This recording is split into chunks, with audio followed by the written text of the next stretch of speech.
आज्ञा से सीना गोटे महिषासुर एबे कलियुग असंख्य महिषासुर आज्ञा से गोटे असुर थिला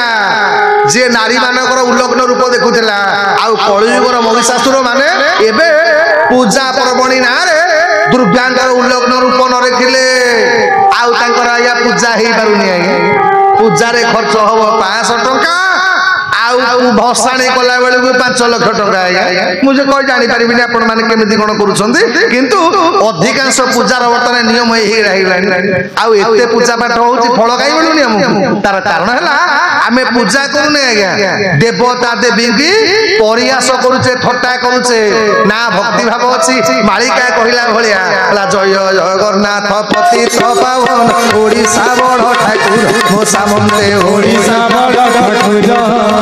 भट्टवासी प्रभु ब्रह्मराशि कଳି कलुष